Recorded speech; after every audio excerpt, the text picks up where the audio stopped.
Hi everyone, it is Doctor Salima here. I am here today in this week's episode to talk to you about women and cardiovascular heart disease. What is your risk?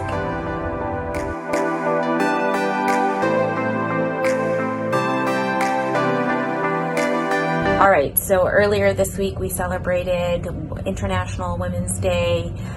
Super important day. We have a lot of things that we have accomplished together as women and so many more to do, right?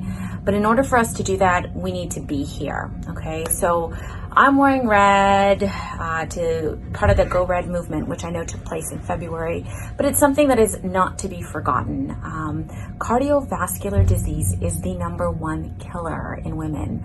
1/3 of deaths every year happen because of that. So you're talking about 1 out of 3 women dying. These are your mothers, your sisters, your aunties, your grandmothers, your co-workers, your colleagues, these people that we care about, right? And the sad part of all of this is that it's preventable with education and lifestyle modifications, right? But we need to be aware.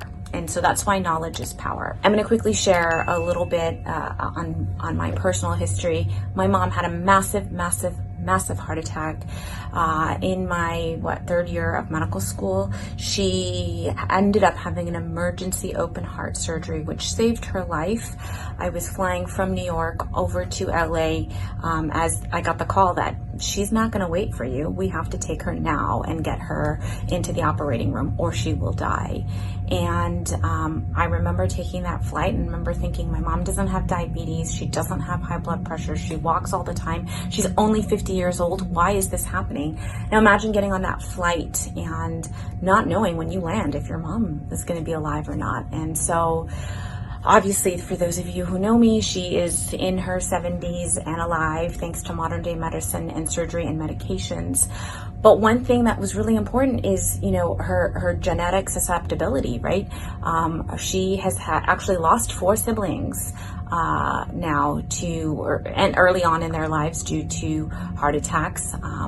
One of her siblings had a heart attack at age 35, and the fact that she had a heart attack at 50 puts me at risk, okay? And I'm almost 42. So we got to be aware, right? So educating ourselves early about our family history and sort of making our wellness visits to make sure we understand what is happening. Do we have high blood pressure? Do we have elevated cholesterol, okay? So that we can prevent, because prevention is key here. So I'm here. Let's not forget, Go Red is a movement, but it's something to remind us every year, but it is something we need to think about daily, okay? And this year I did join up with a great team of wonderful women. There's going to be a link in the comment section of this channel that you can actually click on. It's going to be information. I am helping to raise funds for the Go Red Foundation because they do a lot of outreach, a lot of outreach to women, and providing education, like I said, is so important and so vital. And they do a lot of research out there as well, because unfortunately, a lot of the research on cardiovascular disease is not exclusively performed on women. In fact, women are not the majority in a lot of these research studies. So I am wishing you all well, to remember to take care of your heart health.